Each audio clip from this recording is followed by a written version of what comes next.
I want to talk about today why training your brain to scan for a new possibility, and I often talk about a new hopeful possibility or a new joyful possibility, but even just another possibility, why that is essential if you want to grow into your true self. Like truly befriend, embrace, love, value, respect, and grow into your true self. And if you want to actually walk in freedom, wholeness, and joy. I am Krista O'Reilly Davy DeGee, founder of alifeinprogress.ca. I offer my work as a writer, grief and trauma-informed mind-body coach, and joyful living educator. My work is for freedom seekers, truth tellers, and stubborn questioners. Highly sensitive souls, slow movers, and non-hustlers. The anxious, grieving, weary, and healing, reforming people pleasers, perfectionists, performers, and peacekeepers, and brave, messy, curious humans ready to quiet the conditioning and noise to reclaim freedom, wholeness, and joy. So, two things I want to talk about, and they may at first glance seem disconnected, but they aren't. They are interconnected, and hopefully by the end of this episode, you will see what I mean. This wasn't my plan, but it's been bubbling up lately. There's just stuff going on in the world, and it just led me to feel like that this feels important, and I want to talk about it. So really, if I had to boil it down, at the end of this episode, what I would hope to do is plant one new seed of possibility for you. One new seed that you can choose to water. You can choose to practice, test out, explore for yourself, and see what grows. That's all. All we need most often is to be confronted with, or to be like have it modeled or hear, or even in a sense be offered permission by somebody else just living their life of a new idea, a new thought, a new possibility. And then that just starts getting things percolating in our own lives and often leads to tremendous positive change. So first, thanks to the ladies in the Brave and Beautiful community, because I brought this up this morning in our group call. It's not the first time. I've talked about this for years, written about it, practiced it, but I brought it up a bit and we explored it a bit together in the Brave and Beautiful community. So it's really just the idea of training our brains to scan for a new possibility or even multiple possibilities. Another way of saying this is to build a practice of not just agreeing with our automatic assumptions and forcing our brains to see one, two, or three pathways forward that we couldn't see a minute ago. So this is really important for resilience and very important for hope, living with hope or practicing hope in action. The world needs us to practice hope in action. Right now, it would be very easy to spiral into despair or despondency. And we need to counter that. The world needs you to do this work so that you stay in a place of agency and you fill up with hope and self-compassion, and you do your work so that what you spill over into the world is hopeful and healthy. And when I say the world, for you, it might, like, that's your circle of impact. And it's not about size, but the truth is we all have an impact. We create ripple effects in the world. We are impacted by our neighbors and and like multiple degrees of separation. We are impacted by others. So what are we putting into the world? Even if we removed the conversation from, living in a world where we're exposed to 24/7 trauma and crises, this still matters though, because you matter and your wholeness and joy matters. And for you to, if you're here, if you're like in any of my workspaces, listening, reading my hope map email, listening to the Rebranding Middle Age podcast, in my Brave and Beautiful community, coaching with me one-on-one, then you are somebody who is choosing growth. You're choosing to restore or repair the old wounds and the old root stories that tell you you're not good enough, you're bad, wrong, or broken. You are somebody who is growth-minded and choosing a path of curiosity and ongoing becoming. And you're taking responsibility for your life. You want to thrive forward. You want to let yourself fill up and experience the full gamut of human emotion, but including joy and pleasure, and just letting yourself feel good, even though the reality in your world might be that there's pain. I mean, there's always been pain. There's always suffering. There's always pain. You not doing your work, though, to heal, grow, become, fill up, serves no one. So, yeah, okay. So we need to train our minds to see a new possibility or to see multiple possibilities. We need to challenge our automatic assumptions. We need to interrupt our habitual patterns or responses. And we need to, in that little pause, create like a 3-second pause, and then a 3-minute pause, and then maybe a 30-minute pause. And in that pause, in that little tiny space, we begin to question. So we might say, what else is possible? What could be possible for me or for this situation?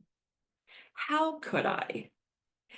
And so it sounds simple. It's hard work at first. It gets easier, like any practice. And, so this is something that we talk about a lot in the Brave and Beautiful community, is that if you're 50 years old, if you're 60 years old, if you're 40 years old, you've had decades of practice. You've had decades of conditioning, and you've put down sort of these deep roots, and you've created these ruts of pattern.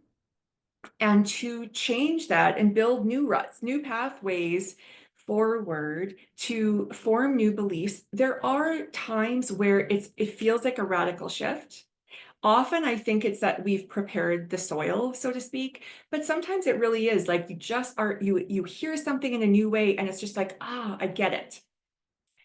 But a lot of this is conscious effort, practice with a lot of self-compassion. Right. So in my work, I constantly talk about self-awareness plus self-compassion plus imperfect action that leads us to purpose or to agency or intentionality. So there is work involved. There's conscious effort involved. And the payoff is beautiful. It's worth it. Okay. So, but what we're talking here is simply when we're faced with something that it's unpleasant. Generally, we don't need to do this unless there's some obstacle or resistance or challenge or stressor or something. And so it could include money stuff. It could include so so my husband's a teacher, and his income provides for half of our family income.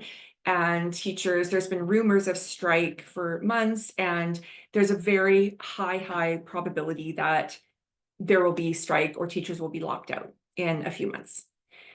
So I can have an automatic thought around that or an automatic stress response. And we don't always control the immediate condition pattern, but we can choose our response. So we don't have to just agree with it and follow along. And go into sort of oh no, what are just go into whatever the condition pattern is. Some people it's shut down. Some people it's you go into like hypervigilance, you start like whatever. That's not actually what's most important here, to be honest. We're all going to have our own responses. There's no shame or judgment. We're human. And if you're here, that means celebrate yourself because you're being curious. You're choosing growth. You're listening and opening yourself up to a new possibility. You're exploring things for yourself. So, I mean, that's deserves to be celebrated. All right, so it could be about business. So for me, as a highly sensitive person, I lived with chronic pain. I have Hashimoto's. There's kids with some extra needs and stuff. So there's always been, I don't fit into the dominant pattern of what people are talking about online when they're talking about business and building small businesses. I haven't. I typically don't fit into the dominant storyline in my life in general. And as a questioner, that's fine. That's part of my wiring. And, but I still wanted a business. And it's one of my 3 core dreams. And I wrote a blog post about that. And I'll talk about that, I think, on my next episode. But for now, I'll share the link to that blog post, my 3 core dreams. And one of them was and is having my own business, being my own boss, creating something of my own in a soul honoring way, in a values aligned way. And it meant that I had to reject most of what I saw and heard online. Now, I can glean wisdom, and it's really fun because I'm in a much more rooted and resource place, but I can like listen to all sorts of different people because I'm fascinated by how people do things and why they make the choices they do. And I can always learn from people, even if I don't aspire to the same life or lifestyle. But for the past 12, 13 years, I've needed to regularly challenge automatic assumptions about what is possible for me and say, well, how could I? Because I really believe that if this is my, dream, that there's a way. Like there is a way. Just because it's not talked about widely doesn't mean there isn't a way. And so, yeah, so I just have had to do that like every step of the way, get curious, bring compassion to the fearful parts of me and the times where I'm just like, this is too hard and I'm shutting down and pulling the covers over my head. And I pick myself up and I say, I wonder how could I do that? And just slow and steady, forging my own path.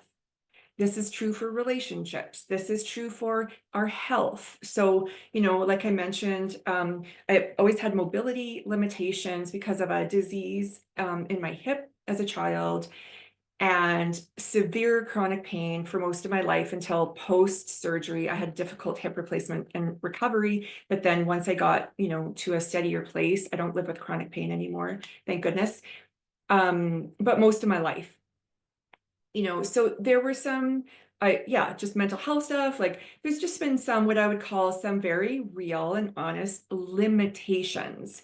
Now, I believe in owning our limitations and turning towards them, not like judging, shaming, pretending they don't exist. It's like turning toward and saying, okay, now what? So what I don't want is for people like you to use the limitations to say, there's no way for me to do the thing that I dream about or I long for. Instead, I don't know what is possible for you. Like none of us can see the path forward for ourselves. So this is an act of hope and action, really. But I don't want you to just accept that because you don't fit a mold or a box, or your body doesn't fit a mold or a box, and the world tells you that you're wrong or bad because you don't fit into their little teeny binaries and boxes, that you give up. Like you matter, you are beautiful, you are wired in a particular way. Just because the world doesn't yet know how to make space for you or even honor your beauty doesn't mean you are less than. So it may not be easy but what could be possible for you. So I really appreciate the few the few female entrepreneurs that I have found who share openly about building businesses with some very real challenges or limitations in their life. And it could be like health stuff, tending to parents with like disabled parent or whatever, like just other stuff that they truly are working around and figuring out, how can I? Okay, so I already said this, I want to say it again. This practice of teaching our brain, and I would even say forcing it, like because your brain isn't going to want to do this. There's resistance because it's way easier to stay in the old pattern. So I feel like it's valid to say, like, force your brain, train it until this becomes more natural, to not just accept whatever is handed to you, whether it's somebody else giving it to you, the world telling you, this is your cap, this is your limitation, this is all you can do, you have to fit into this box, or it's your own internal stuff. And it's super valid. Like, if we haven't seen something, we haven't seen a possibility model to us, then you're forging a path, and it's way harder for you to be like forging your own path than if there's a path laid out for you, like generations of people that have already kind of like paved the way for you, right? So, but this train your brain, train your mind to see multiple possibilities is really, really important.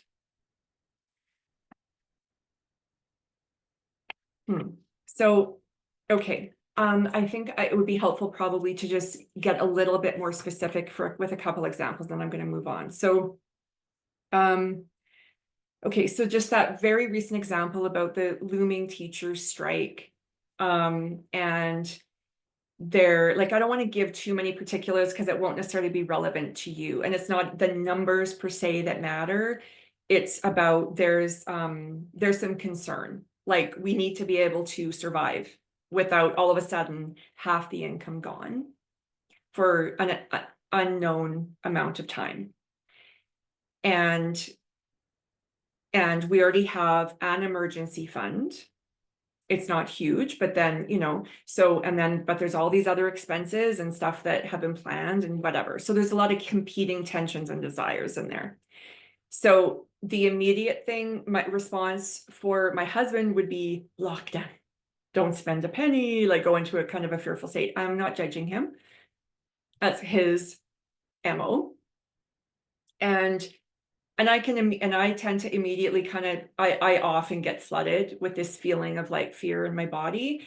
And then I can kind of soothe myself, take care of myself, walk away for a bit, and then come back to paper and force my brain and say, okay, what are my options? And based on the bills and the different needs or desires or whatever, I start on paper mapping out a possibility. I don't just agree with that immediate assumption that, oh no, like, we're doomed, it's not true. And I am grateful that, we do have an emergency fund that we've built over years. But yeah, so I do that. And then I can't always do it all at once, but then maybe in 2 days, I feel like, okay, I'm ready. And then I can come back to the drawing board, so to speak, and I can say, okay, what else? What's another option? And I try to force my brain to come up with 3 possible pathways. And 2 is okay, but 3 is better. Because what happens if you think about this as an exercise in sort of stretching your brain, expanding your view,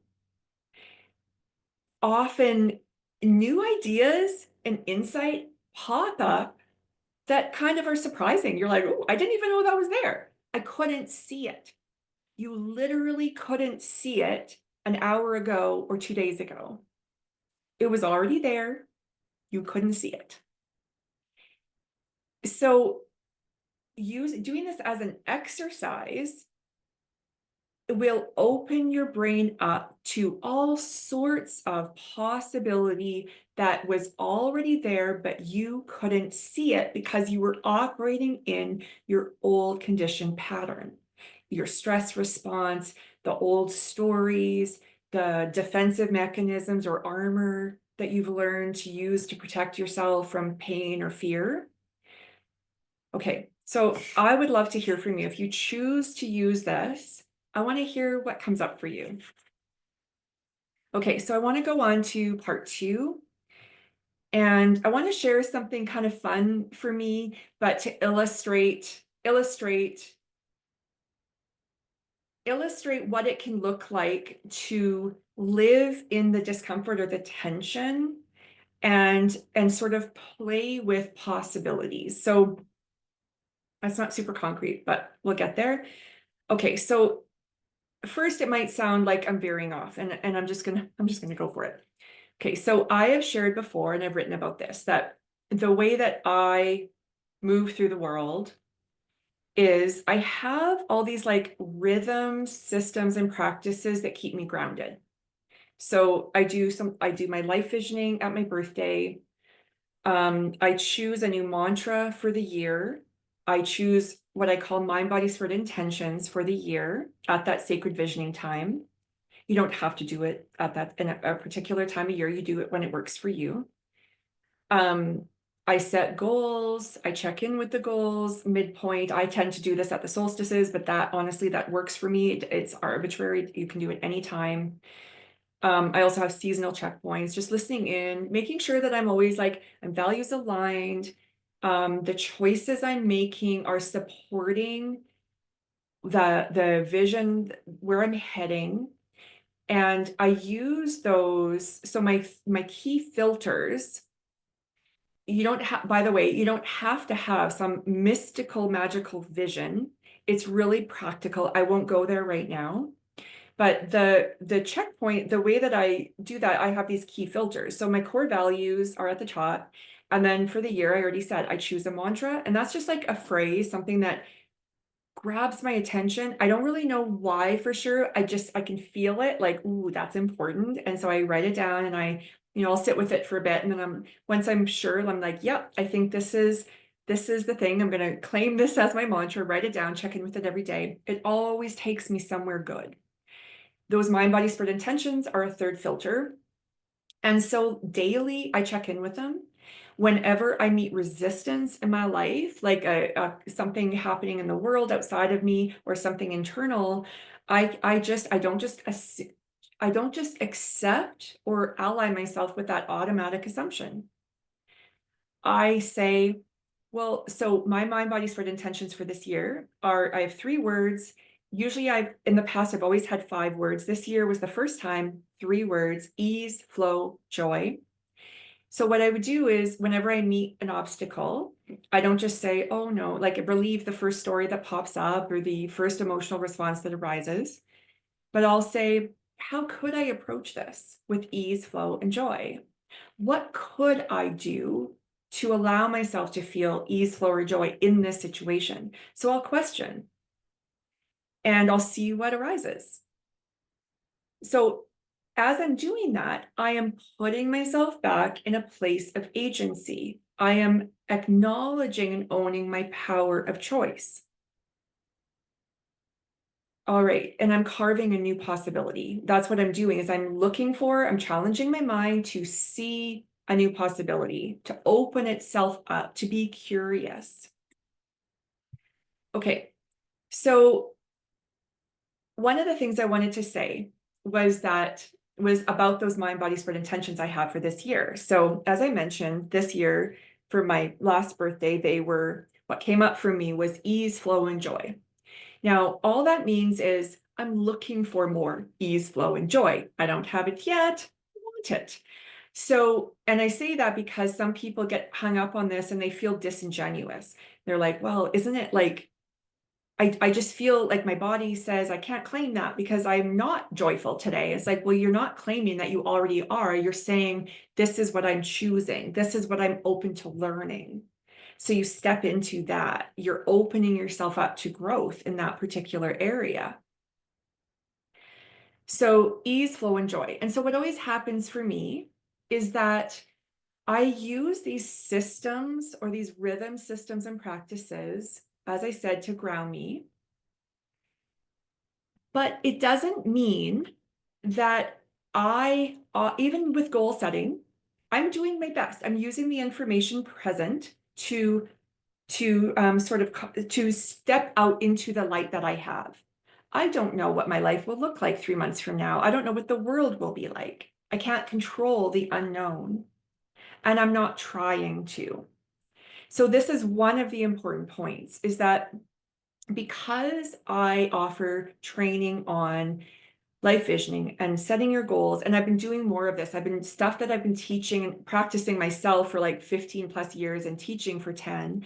I'm just trying to pull it all together now and like fill in the blanks so that people can just access like a workshop, a blog post, a training, and so you could do this work for yourself.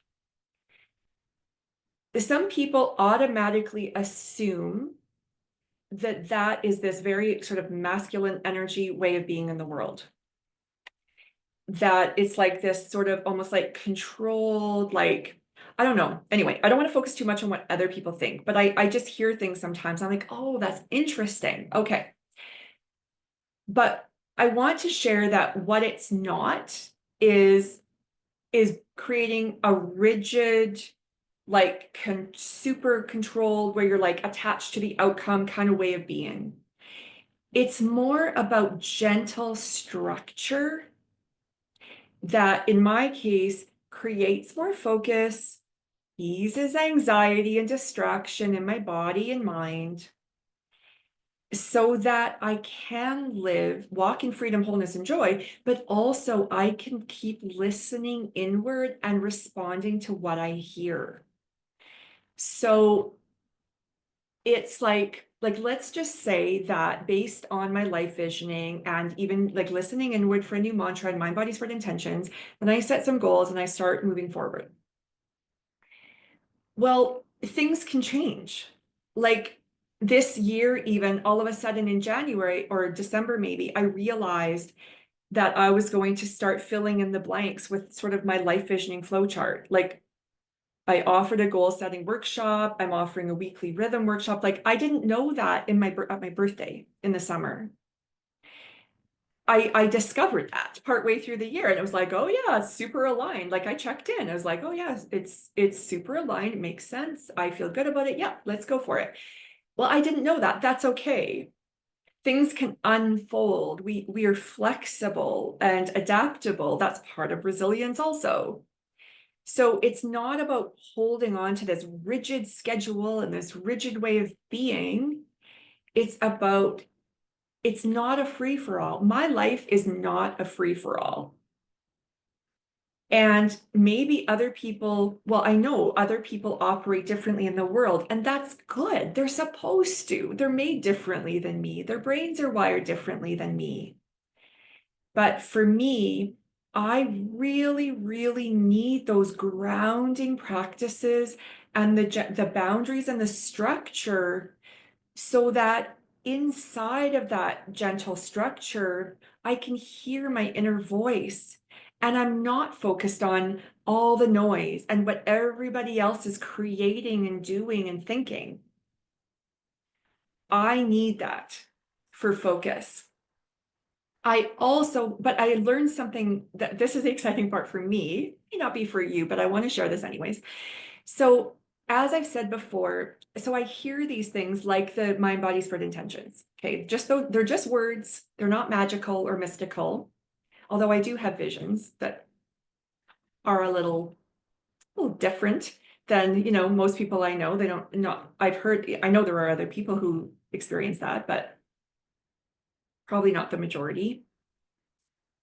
So what is really exciting is that when we do this work and we just do our best, wherever we're at in a practice around this, and we do our best to start hearing our inner voice and trusting it and testing it out, and even in simple ways like choosing a mantra or choosing 3 to 5 words that kind of help provide some guidance and even boundaries for the 12 months to come. Then what you're doing, hope in action or an act of faith, whatever you want to call it, you just step out into the little bit of light you have. The light you have right there is, I have these 3 words. They feel important to me. They're sort of calling me forward. I don't know what's going to happen. I don't really know what they mean. That's okay. We're holding that loosely. We're just trusting that we heard that. We don't understand it, but we know that there's something there for us. There's a little seed. We step out into it and we let life unfold. There's all sorts of permission and freedom and responsiveness and flow in that practice. It's not rigid. It's not constraining. Well, it is actually constraining in a healthy way. As I said, it narrows the focus, quiets the noise. So, and then for me, like, I do this religiously, so to speak, because I've seen the benefits. I bear fruit in my life because of it. Because always, always, it takes me into healing. It leads me into greater freedom. And it's good that I can't see where I'm going to head, because I think it would just scare the heck out of me, because I'm not ready today for what I need to do in 6 months. So we don't need to see too far ahead. We might, even for people who have some visions and you have a sense of what's coming, you don't want to live in that. You want to come back, feet on the earth, attend to what's in front of you, and trust that you'll grow into the wisdom and the strength that you need for tomorrow. So we step out into the light, and then we stay open to a new possibility. So something that emerged for me just recently is that I'd always felt like I had these two conflicting, almost like these two parts of me where there's like this tension. And tension isn't bad. Like, embracing paradox is learning to hold tension, learning how to stay in discomfort so we can choose a life-giving response means we're staying in the tension. So that's good. It's a life-giving practice. But I had these two parts. And one is this like super practical, like, love my planner, checklist, menu plans and budget spreadsheets and all this sort of detail-oriented stuff. But it includes my seasonal living practices and my weekly rhythm and all of these things that they ground me, they help reduce anxiety, they quiet the noise, and that's essential for me in this body that I live in. And then there's this like deeply intuitive part of me. I have a very strong inner voice. I have had visions in my life that really seem bizarre to other people. But they're, anyways, I would call them now like a numinous experience. And anyway, so I've got these parts and they seem very different, maybe even at odds with each other. Now they're not, but throughout my life, I sometimes hid a part of me because for different reasons, because sometimes it's not, especially that sort of vision thing. It's like, you don't just say that in all circles because you sound like a big weirdo. And so there were parts of me that I would reveal or not reveal or whatever, depending on the space I was in, the relationship or whatever.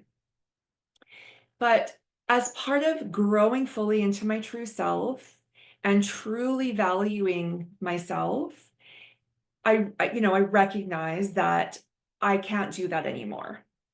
I'm going to allow myself to just be. Other people can think what they want, feel what they want, whatever. That's not on me. I'm just going to show up fully as myself. And that, there's a lot of freedom in that, but it can feel a little risky at first. So over the past 2 to 3 years or whatever, I've been just like not hiding, just letting it all be there at once, coexist, even if I didn't fully understand. But anyways, more recently, something clicked. which was, I mean, I'm 53. Like it's fun. So something clicked. And I started mapping things out as I do. I was trying to make sense of something. Something was emerging and I was mapping it out on paper. I was like, oh my gosh. I had chosen the words ease, flow, and joy, right, for my year. I'm partway through the year for my birthday year. And all of a sudden, I could see where flow lives, where ease, flow, and joy live for me, and why. It's in the tension. It's right there between these two seemingly in conflict parts of me. And I could see the whole way that it played out in my life because and I don't want to go too much into like my story. But there's this, I can get lost in the dreaming and not doing. I can get lost in the big feelings and be incapacitated.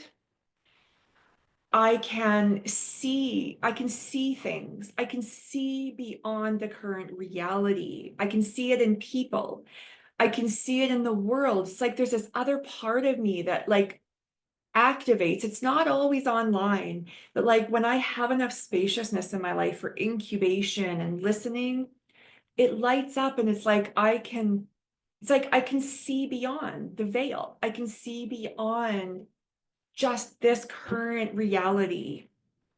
I know it sounds weird to some people, or my assumption is that it does, but if I live there, I can get lost. Okay, now and not take practical action. Now, one more side of that is that my tendency with trauma and with like even from a young age, I tried to die multiple times.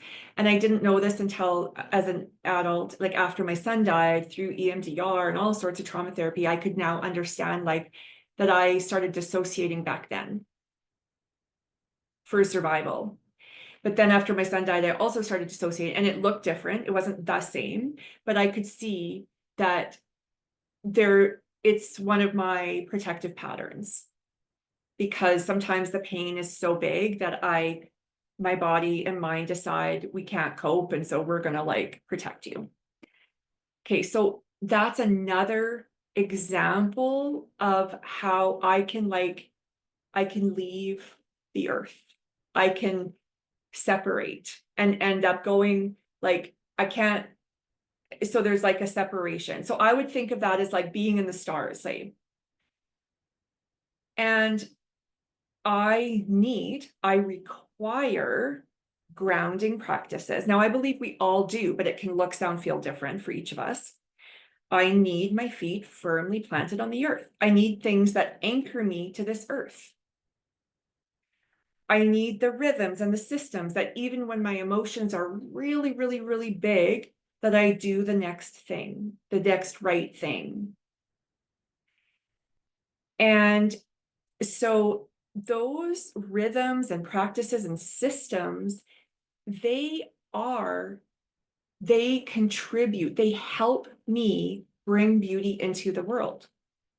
They are the things that anchor me so that I can show up to this podcast, show up to my work, write things that I share with people, or make meals for my family. It is just as beautiful and important as my visioning time. Equally important counterweights. And what I realized is that the thing that I had heard at my birthday visioning time that I needed, ease, flow, and joy, that was part of my growth edge, I encountered it there. And I realized all of a sudden, oh my gosh, that is exactly what I'm learning is like, I want that. This is where it lives, right here in the tension. And I all of a sudden I understood in a brand new way why I'm wired that way and why I need these structures so much. Okay. Kind of a long-winded story. That's about me.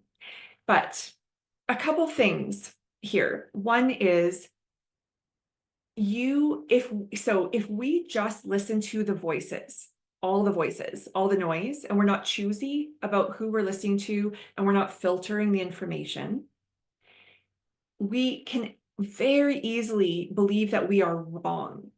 Who we are, how we are is bad, wrong, or broken, because it doesn't make sense. And it's not familiar. If we, just like I've shared, my way of being is not the norm as far as I've encountered.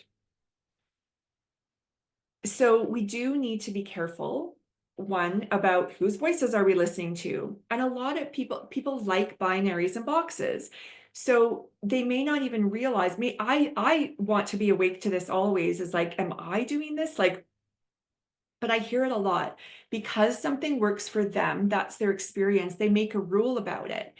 This is the enlightened way. This is the right way. And so then you're made to feel wrong if you don't fit into that.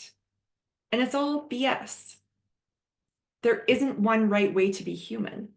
And there is not only one right way to a brave and beautiful life. There are multiple pathways to a beautiful life. There are multiple ways to be a vibrant, healthy, whole, valued and lovable and wonderful human on this planet. So we all, I think, need to be conscious of where we agreeing with or allying ourselves with this story that this is the one right way. And anybody who doesn't fit into that little tiny box, whatever we're talking about, is wrong. Where have you made yourself wrong because you don't see too many other people who are like you? Therefore, by default, you must be wrong, right? The world may not always be kind to you, but if possible, you be kind to you. You have your own back. You be your own best friend. You fill up with the truth of who you are and self-compassion. And if possible, build community where others are also doing this work. You get to be your true self. You get to operate in the world in the way that you need. And even if you don't understand it yet, just trust that it will unfold. And, like I said, I've been doing this work for so long, and all of a sudden, cool, I just got some new insight. Very fun. And hopefully for the rest of my life, this will keep happening.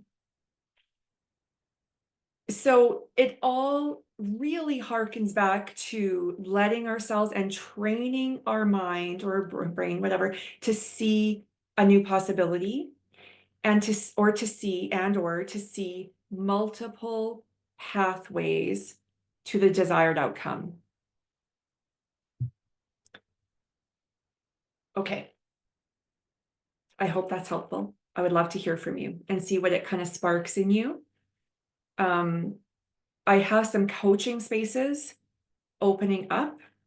I think I have 3 in the next 2 or 3 months, actually, opening up, clients coming to completion. And so if you're looking for support, if you are ready for deep diving into this and getting some focused, compassionate support for befriending yourself, growing fully into yourself, and walking in freedom, wholeness, and joy, using your gifts, using your voice, reach out.